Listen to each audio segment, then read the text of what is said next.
Riigikogu kõnetoolis on praegu taristuminister Kuldar Leis ja maalib meile ilusa tulevikupildi sellest, kuidas teed on Eestimaal väga sirged ja siledad ja Eestimaa on puhas, sest jäätmereform minevat edukalt.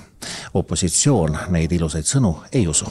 Kuldar Leisi teatel hakatakse ehitama nii uusi 2+2 lõike, tegema paremaks sildasid, kui muutma kruusateid kattega teedeks. Uue koalitsioonileppega toome tähelepanu valdkonda tagasi.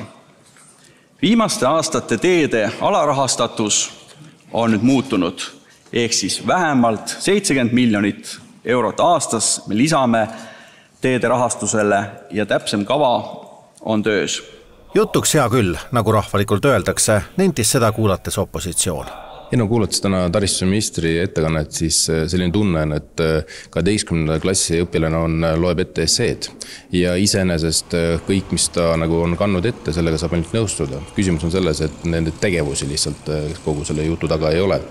Ja kui me vaatame ka maantee ehitust, siis me saame aru tegelikult, et maanteedesse on ainult investeeritud 111 miljonit eelmine aasta, seal projektid on veel pooleli, osad on ülekantavad sellesse aastasse, see aasta on planeeritud natukene rohkem, tegelikult vajadus on üle 200 miljoni, et lihtsalt teed hoida siis korras. Muidugi ei ole ükski ka varasem valitsus andnud teedele nii palju raha, et Eesti suudaks täita Euroopa Liidule antud kohustuse teha 2+2 maanteed valmis Tallinnast Tartu kaudu Luhamaani ja Tallinnast Pärnu kaudu Iklani. Loomulikult küsimus on, et kui raha ei ole, aga mõtlemegi, kui me räägime tänasest seisust, siis räägitakse palju ilusid sõnu, aga minu meelest need ei ole meile jõukohased, need sõnad, mida räägitakse ja millegi pärast räägitakse maanteest ja osaliselt need raudteest, aga tegelikkuses tegeldakse paralleelraudtee ehk Rail Balticuga, kuhu läheb tohutu hulk raha ja küsimus on, et kui meil on tegelikkuses üks rahakott, siis kõik ei jõua. Hoopis rohkem teeb Priit Sibulale muret jäätmereform, mis samuti Leisi vastutusalal.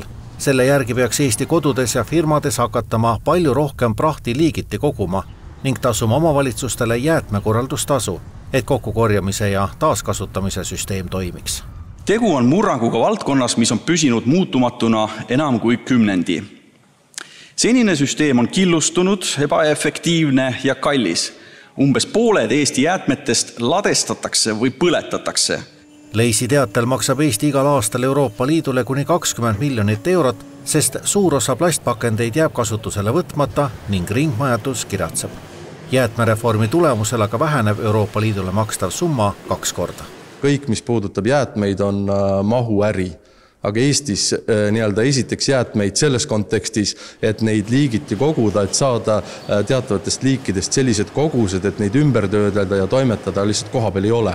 Ja ta ei rääkinud ka sellest, et on midagi sisse, nii et minu meelest on need lihtsalt soe õhk ja kaunid sõnad, aga mitte midagi mõistlikku. Parem maksta ikkagi seda raha Euroopa Liidule, kui et kulutada veelgi suuremaid summasid jäätmereformile, kus kogutud jäätmed jäävadki siiski ümber töötlemata, arvab Keskerakond. Me peame üleüldiselt ühiskonnas küsima, et kus see piir on. Et kui me läheme edasi ja hakkame ka rõivaid liigiti koguma, et ka sealt rõiva seest erinevad kiude välja võtma, siis mina arvan, et meie inimesed selle kinni lihtsalt ei suuda maksta. Olulised teemad ja suured summad, aga tegemist oli täna siiski vaid ministri ettekandega. Seisukohti, küsimusi ja vastuseid põrgatati küll 3 tundi, aga mingeid otsuseid ei tehtud, eelnõusid ei muudetud ja saalis oli mõnel hetkel osalejadki vaid 10.